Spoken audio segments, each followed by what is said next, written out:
بسم اللہ الرحمن الرحیم۔ ناظرین و سامعین، آج کی تلاوت سورہ مجادلہ سے شروع ہوتی ہے۔ مجادلہ عربی میں کہتے ہیں بہم، جھگڑا کرنا، ایک دوسرے کا بحث و تکرار کا ہو جانا۔ یہ ابتدائی آیات مبارکہ کفارہ ظہار کے بارے میں ہیں۔ حضرت خولہ بنت ثعلبہ رضی اللہ تعالی عنہا حضرت اوس بن صامت کے نکاح میں تھی، تو حضرت اوس نے حضرت خولہ سے کہا انت کظہر امی، تو میری ماں کے پیٹھ کی طرح ہے۔ زمانہ جاہلیت میں اس کو طلاق تصور کیا جاتا تھا۔ اب حضرت خولہ کی پریشانی اور تکلیف کے باعث ان کی ہوش اڑ گئی۔ دونوں بوڑھے تھے، کس بڑھاپے میں بچوں کے ساتھ گھر چلتا ہنستا بستا گھر، اب کدھر کیا کروں میں؟ بارگاہ خیر الانام صلی اللہ علیہ وسلم میں حاضر ہوئیں تو اپنا قصہ سنایا۔ آپ صلی اللہ علیہ وسلم نے ارشاد فرمایا میرے پاس ابھی تک تیرے معاملے میں کوئی وحی یا کوئی رہنمائی نہیں آئی۔ اب حضرت خولہ اصرار کیے جا رہی ہیں، اللہ کے رسول رہنمائی کیجئے، میں کدھر جاؤں، میں اب کیا کروں، میرا کوئی پرسان حال نہیں ہے، میرے ساتھ اس نے ابن صامت نے یہ کیا، اس طرح کیا، اب میں کیا کر سکتا ہوں؟ رسول معظم صلی اللہ علیہ وسلم نے ارشاد فرمایا انتظار کیجیے، بڑے برداشت کرتے رہے ان کی گفتگو کو اور ان کے مجادلے کو، ٹل کے یہ آیت مبارکہ نازل ہو گئی قد سمع اللہ قول التی تجادلک فی زوجہا، اللہ نے سن لی اس کی بات جو تیرے ساتھ مجادلہ کر رہی تھی اپنے معاملے کے سلسلے میں۔ پھر آگے اس کا کفارہ بیان فرمایا، یا تو ایک غلام آزاد کیا جائے، یا 2 مسلسل مہینوں کے روزے رکھے جائیں، یا پھر 60 مسکینوں کا کھانا دے کر کے اس کفارے کو ادا کیا جائے۔ اس کا ذکر کیا اور رسول مکرم صلی اللہ علیہ وسلم کی مخالفت کرنے والوں کی ذلت کا سامنا کرنا پڑے گا، اس کا اللہ رب العزت نے اظہار فرمایا۔ اسلام کی ہوتا یوں تھا کہ جو منافق تھے نا، وہ 3 4 5 کی ٹولیوں میں کھڑے ہو جاتے، سرگوشی کرتے، اللہ ارشاد فرما، اور اسلام مومنوں کے خلاف، جہاد کے خلاف سرگوشی کرتے، کل انہوں نے یہ کیا، پرسوں یہ کیا۔ اللہ نے فرمایا اگر تم 3 کھڑے ہو نا، یقین کر لو کہ چوتھا اللہ ہے، اگر تم 4 کھڑے ہو نا، سرگوشیاں کر رہے ہو، یقین کر لو 5واں اللہ ہے۔ تو اللہ تمہاری ساری سرگوشیوں کو سن رہا ہے اور وہ جانتا ہے تمہارے سارے کارناموں کو، اور یہ گناہ اور سرکشی کے لیے جو خفیہ تم مشورے کرتے ہو نا، یہ تمہارے لیے ذلت کا باعث بنیں گے۔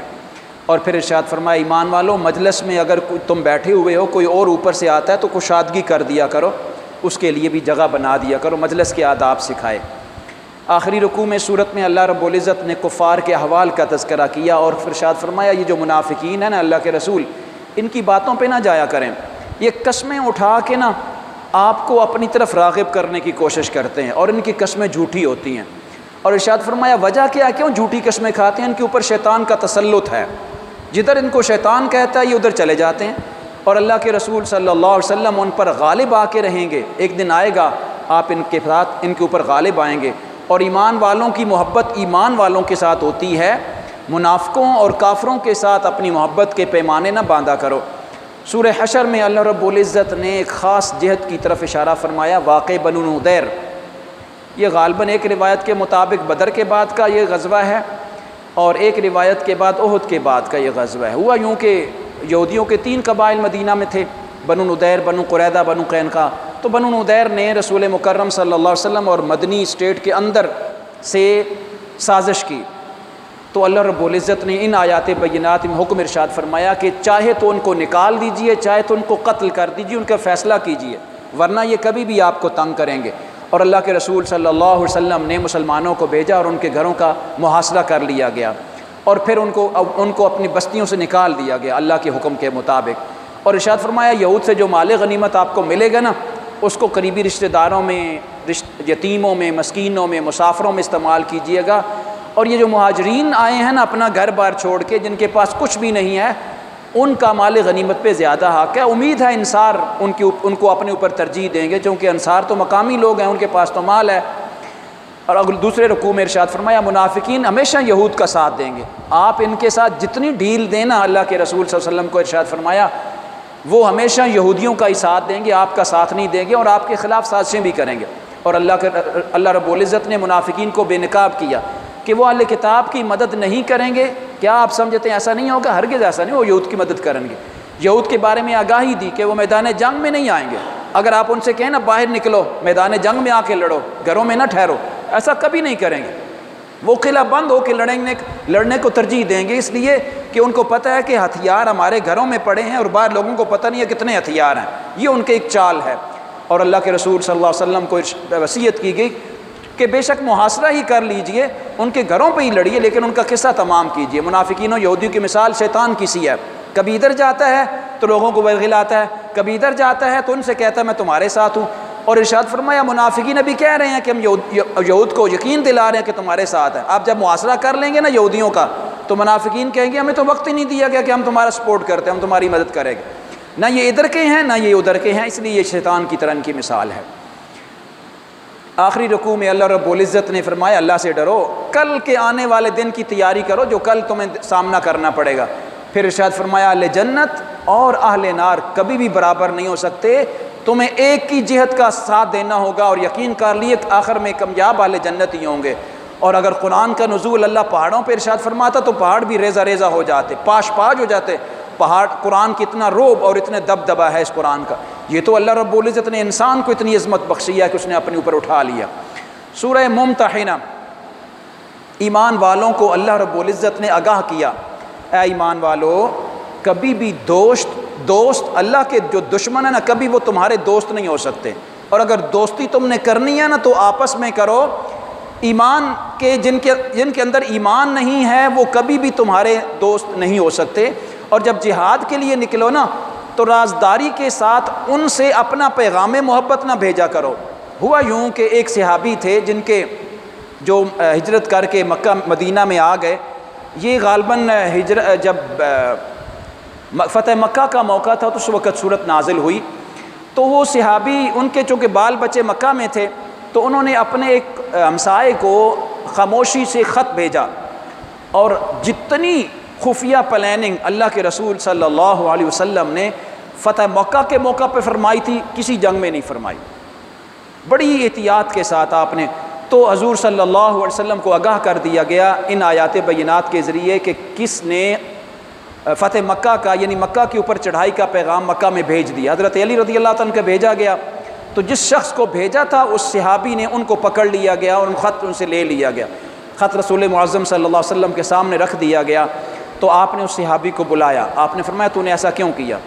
بہرحال یہ الگ معاملہ ہے، الگ قصہ ہے۔ تو اس میں اللہ رب العزت نے ارشاد فرمایا کہ وہ کبھی بھی تمہارے دوست نہیں ہو سکتے، وہ ہمیشہ کوشش کریں گے تمہیں اپنے اوپر قابو پانے کی، لیکن وہ تو تم پر قابو پانے کے بعد تمہیں کوئی نفع نہیں دیں گے۔ مکہ والے کافر تم پر قابو پا کے تمہیں کوئی نفع نہیں دیں گے، اس لیے اپنی زندگی کو حضرت ابراہیم کی زندگی کی طرح بنائیے، کلیئر کٹ کر کے ایمان والے کفار کے سامنے کھڑے ہوتے ہیں، جیسے حضرت ابراہیم نے برملا نمرود کے سامنے اور اپنی قوم کے سامنے توحید کا اعلان کیا تھا اور کفر کا انکار کیا تھا اور کفر سے برات کا اظہار کیا تھا۔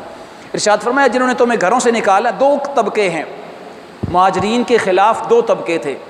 ایک وہ طبقے جنہوں نے مہاجرین کو واقعتاً مکہ سے نکال دیا تھا اور ان کو مجبور کر دیا تھا کہ وہ یہاں پہ نہیں رہ سکتے، اور ایک وہ طبقہ تھا جنہوں نے جو مکہ میں رہتے تو تھے لیکن انہوں نے مہاجرین کو نکالا نہیں تھا، وہ ان کے رشتہ دار بھی تھے اور نہ ہی نکالنے میں مدد کی تھی۔ تو اللہ رب العزت نے اس میں دونوں طرح کے طبقات کے ساتھ ان کے معیار کے مطابق برتاؤ کرنے کا حکم دیا۔ ارشاد فرمایا جنہوں نے تمہیں گھروں سے نکالنے کے لیے کوئی کوشش نہیں کی نا، تم عدل کے ساتھ ان کا پیمانہ رکھنا، لیکن جنہوں نے گھروں سے نکالنے میں تمہیں سخت کارروائی کی ہے ان کو کبھی نہ بخشنا، ان کے ساتھ قتال اور جہاد کرنا اور آئین کے مطابق ان کے ساتھ جانچ پڑتال کرنا۔ ارشاد فرمایا جو کافرہ عورت تمہارے نکاح میں نہ رہے نا، واپس چلی جائے مکہ میں یا اپنے ملک چلی جائے اور کافر ہی رہے اور ایمان پسند نہ کرے، تم اس سے مہر اپنا واپس لے لو۔ اور اسی طرح اگر کوئی مومنہ کافر کے پاس نہ رہنا چاہے تو اس کو بھی چاہیے کہ وہ کافر کا مہر واپس کر دے۔ یہ معیار اللہ رب العزت نے فیصلہ فرما دیا، اور ارشاد فرمایا اے نبی صلی اللہ علیہ وسلم، مومنہ عورت جب کافر سے مومن ہو کے تمہارے پاس آتی ہے تم ان سے بیعت لیا کرو۔ کس بات پر؟ کہ وہ شرک نہ کریں گے، چوری نہیں کریں گی، زنا نہیں کریں گی، اپنے بچوں کو قتل نہیں کریں گی، الزام نہیں لگائیں گی، اور امر بالمعروف کا خیال رکھیں گی، اور کبھی بھی اللہ اور اس کے رسول کے حکم کی نافرمانی نہیں کریں گی۔ سورہ صف میں اللہ رب العزت نے 2 باتوں کا تذکرہ فرمایا بطور خاص۔ پہلی بات، اے ایمان والو، جو بات کہتے ہو نا اس پہ عمل کیا کرو۔ کتنا بڑا گناہ ہے کہ تم عامل نہیں ہو، عمل نہیں کرتے باتوں کو جو اللہ رب العزت کے احکامات ہیں۔ اور ساتھ ہی ساتھ ارشاد فرمایا جب جہاد کے لیے نکلو نا تو سیسہ پلائی ہوئی دیوار بن جاؤ۔ اور حضرت موسیٰ علیہ السلام عیسیٰ کا ذکر کر کے ارشاد فرمایا ان نبیوں نے کے آنے والے نبی کی بشارت دی تھی کہ ہمارے بعد نبی آنے والا ہے، اور اللہ کا نبی وہ آ کے رہا، رسالت کی تکمیل ہو گئی، اب اس کے بعد رسول بھی نہیں آئے گا، اور اللہ رب العزت اپنے دین کی تکمیل کر کے چھوڑے گا، چاہے تم اس کو ناپسند ہی کرو۔ ابدی نعمتوں کا جنت کے لیے ذکر کیا، اور ساتھ ہی عیسیٰ ابن مریم نے بھی اپنے مددگار کو پکارا تھا، اور ارشاد فرمایا من انصاری اللہ، ان کے بھی انصار تھے، اور اے اللہ کے رسول صلی اللہ علیہ وسلم آپ کے بھی انصار ہیں، آپ بھی ان کو اپنے ساتھ رکھیے۔ سورہ جمعہ میں اللہ رب العزت نے جمعہ کی اہمیت کو بیان فرمایا، ساتھ ہی ارشاد فرمایا موت سے بھاگو تو پھر بھی لوٹ آؤ گے اللہ کریم کی طرف، یہ تمہیں کہیں نہیں چھوڑے گی۔ اور ارشاد فرمایا جو اہل تورات ہے نا، یہ ان کی مثال ایسے ہی ہے کہ ان کے پاس کتاب تو ہے، علم تو ہے، جیسے گدھے کے اوپر کتابیں لاد دی جائیں، ان کی مثال ایسے ہی ہے۔ کوئی کسی قسم کے اللہ کے آیت کا انہوں نے خیال نہیں رکھا، اور اللہ رب العزت نے بھی ان کے ساتھ یہی کیا۔ اب جمعہ کی اہمیت و فضیلت کے لیے ارشاد فرمایا کہ جب جمعہ کا ندا دی جائے نا سارے کام چھوڑ دو۔ اس لیے فقہا کہتے ہیں کہ جب جمعہ کی اذان ہو جائے تو رزق کمانا حلال نہیں رہتا۔ کیوں؟ یہاں پہ فسعوا کا ذکر ہے اور صیغہ امر کا ہے، اور امر وجوب پر دلالت کرتا ہے۔ ہاں جب جمعہ ہو جائے نا پھر بے شک اپنا رزق تلاش کرو، اللہ کے فضل میں نکل جاؤ، لیکن یاد رکھنا اللہ کبھی بھی اپنے ایمان کو اور اپنی عبادت کو لہو اور تجارت کے برابر نہیں کبھی قائم کرتا، اور یہ تجارت اور لہو جو ہے یہ ایمان سے کم تر درجے میں ہے، عبادت اور اللہ کی بارگاہ میں حاضری یہ اس سے بڑھ کر ہے۔ منافقوں کی حرکتوں کا ذکر کیا سورہ منافقون میں، ارشاد فرمایا قسموں کو ڈھال بناتے ہیں، ان کے جسم بڑے خوشنما ہیں، لکڑی کی طرح ہیں، ظاہراً بڑی ٹھیک ہے لیکن جب آگ لگ جاتی ہے تو بھسم ہو جاتی ہے۔ لوگوں کو اللہ کے راستے میں خرچ کرنے سے یہ منافق روکتے ہیں۔ اور اے ایمان والو، اللہ سے غافل نہ کر دے تمہارا مال اور تمہارے اولاد، اور خرچ کرو قبل اس کے کہ تمہیں موت آ جائے۔ سورہ تغابن میں ارشاد فرمایا ہمیشہ اللہ رب العزت کا فضل تلاش کرتے رہنا اور اللہ کی مرضی دیکھتے رہنا، جدھر اللہ کی مرضی ہوئی نا آپ نے ادھر اپنا پلڑا دے دینا ہے، اور جب ایسا کر لو گے تو اللہ کا فضل تم پر حاوی ہو جائے گا اور تمہیں اپنے لپیٹ میں لے لے گا۔ یاد رکھ لینا مصیبت اللہ سے آتی ہے، ایمان والوں کو اللہ ہدایت دیتا ہے اور ان کی مصیبت ان سے ختم بھی کر دیتا ہے۔ ہاں اللہ کی اطاعت اور رسول کی اطاعت تمہارے لیے بہت قیمتی ہے۔ تمہاری بیٹیاں اور بچے تمہارے دشمن ہیں جب تک کہ اللہ کے احکامات میں رکاوٹ بنے رہیں، یہ آزمائش ہے۔ ارشاد فرمایا آزمائش، مال اور اولاد آزمائش ہوتی ہے۔ آپ نماز کے لیے نکلے اور آپ کا بیٹا آپ کے سامنے آ گیا، یہ لینی ہے، یہ چیز لینی ہے، تو یہ ایک آزمائش سامنے آ جاتی ہے۔ اگر اللہ کے حکم کو اجاگر کریں گے یا اس کے پاس جائیں گے یا اس کو سنبھالیں گے۔ اللہ کے راستے میں دیا گیا قرض حسنہ ہوتا ہے، اللہ اس کو واپس لوٹاتا ہے اور بڑے اچھے انداز میں لوٹاتا ہے۔ سورہ طلاق میں طلاق عدت کے احکامات بیان فرمائے، 3 طرح کی عدتیں بیان فرمائیں۔ پہلا سیدھی یہ ہوتا یوں تھا کہ یہ بھی ایک مکہ کی بڑی کفار مکہ کی بڑی گندی عادت تھی، اپنی عورت کو طلاق دے دی، عدت گزرتی رہی، جب عدت ختم نہیں ہوئی تو اس کو رجوع کر لیا، پھر اس کو کچھ عرصے کے بعد پھر طلاق دے دی، پھر عدت مکمل ہونے تک پہنچی پھر رجوع کر لیا، یعنی عورت کی تذلیل کرتے تھے۔ تو اللہ نے ارشاد فرمایا اگر تم نے عورت کو طلاق دے دی ہے نا تو یا تو اس سے رجوع کر لو، معروف طریقے سے اس کو روک لو، احسن طریقے سے اس کے ساتھ حسن سلوک کرو، یا اس کو جدا کر دو۔ یہ بڑا عجیب طریقہ ہے، ایسا طریقہ کبھی اختیار نہ کرو۔ اور فرمایا یہ اللہ کی حدود ہیں، اور جو اللہ کی حدود سے تجاوز کرتا ہے اللہ اس کے ساتھ بڑا سخت حساب لیتا ہے۔ پھر ارشاد فرمایا سن ایاس کو پہنچی ہوئی خاتون اور اسی طرح حاملہ کی عدت اس کا ذکر کیا۔ بیوی کے حقوق مختصر طور پہ اللہ رب العزت نے بیان فرمائے، حاملہ ہو تو بھی خرچ دیا کرو اور اس پر خرچ کیا کرو، اس کو رہائش دیا کرو، دودھ پلانے کی، بچوں کو دودھ پلانے کی اسے اجرت بھی دیا کرو۔ اگر عدت گزار رہی ہو تو بھی تم پر فرض ہے کہ اس کو نان و نفقہ دو اور وہ تمہارے گھر میں رہے۔ یہ سارے حقوق بیان فرمائے۔ دوسرے رکوع میں ارشاد فرمایا کتنی ہی بستیاں ایسی ہیں اللہ نے ان کو اجاڑ دیا صرف اس لیے کہ انہوں نے اللہ کو بلا دیا۔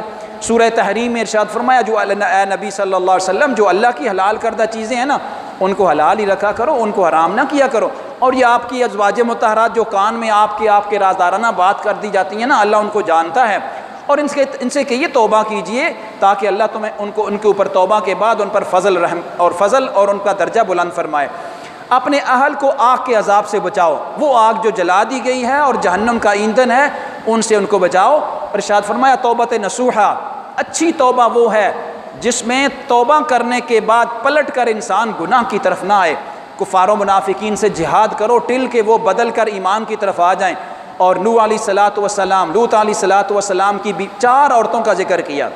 وہ ہے نا کہ عورتوں کا مقام کیا ہے، عورتوں کا اللہ نے بطور خاص قرآن پاک میں ذکر کیا۔ 2 عورتیں حضرت نوح کی بیوی حضرت لوط علیہ الصلوۃ والسلام اسی آخری رکوع میں، تیسری فرعون کی بیوی جنہوں نے حضرت موسیٰ کی پرورش کی تھی، چوتھی عورت مریم بنت عمران حضرت عیسیٰ کی والدہ۔ ان 4 عورتوں کا ذکر کر کے کہا، ارشاد فرمایا یہ چاروں ہماری خواتین ہم اللہ کی بندی تھیں اور اللہ رب العزت کا قرب ان کو حاصل تھا، اس لیے اللہ رب العزت جب بھی کوئی آزمائش لیتا ہے جس سے بھی لیتا ہے اس کو اپنا قرب عطا کرتا ہے۔